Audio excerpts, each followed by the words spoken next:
Now, I know that you love poetry. I do. You enjoy it very much, and that you do quite a bit in public. And I also know that sometimes you work with some very inventive musicians. Ta-da! Tell me a little bit about that, how you got involved, and how it all sort of began and started with you. Well, Nicola will probably tell you more about how it began, but I got involved. Nicola had a competition for poets to write pieces that musicians would respond to, and Nicola and I worked together a long time ago at the National, and we're Facebook friends. So when I saw she was doing it, I said, would you like actors to come along and read?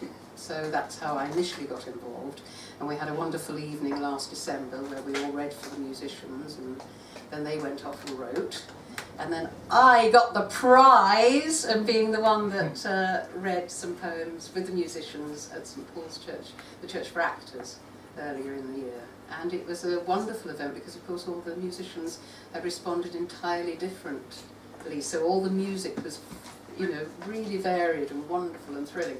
It was the first time I've ever tried to say poetry to music, which is a bit nerve-wracking. And we're going to have another go today, but I've never heard this version of it, so don't know where we're going to go with this. Excuses.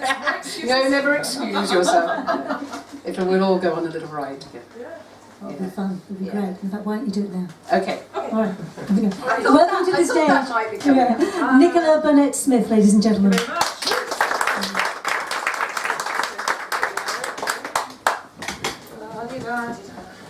And for my next trick, music's now. So. Oh, sorry. May I interrupt you because I have forgotten something vital, and I often forget something vital. Yes. Ladies and gentlemen, in the corner here, being beautifully behaved about it, I must say, is Mr. Connor Fogel. And sorry, Connor. You're very welcome. That's true. Just a very quick introduction. This piece is called Mina's Waltz, and it's based or inspired by a poem called Mina Wolfe Flees for England, 1881, written by a poet called Anna Kisby. And we'll tell you a bit more about it afterwards. Okay. Thank you.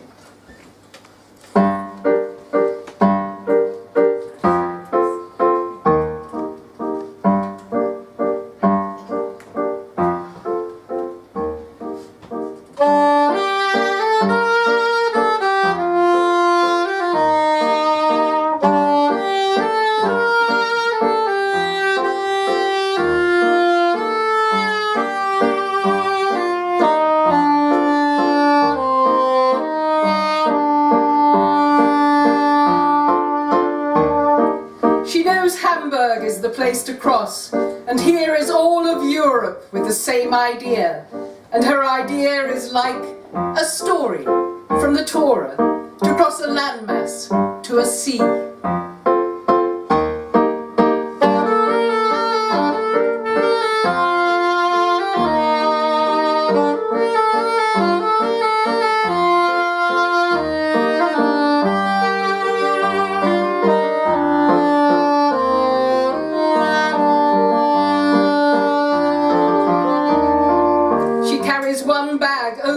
From East Prussia, and in this bag a Dresden china cup, and her cup is like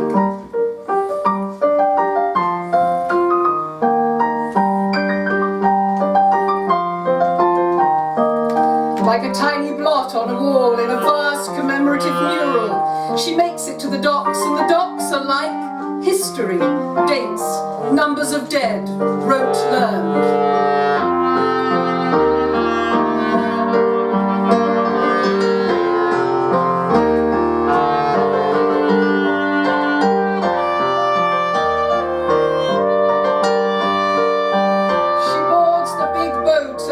Is like a wide-angled battle scene, digitally enhanced, and she is one pixel. She wears black button boots, and each step is like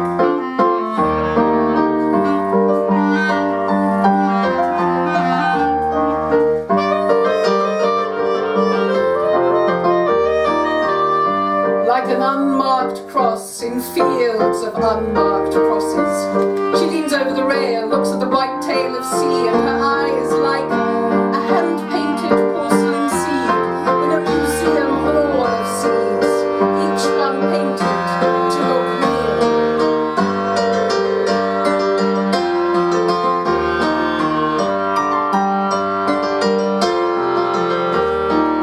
She arrives at Tilbury. She will never speak of this to you and me. We remember her as the grandmother with the rough tongue. And she is not like a refugee.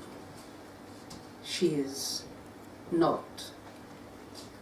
She is not like a refugee. She is. She is. She is.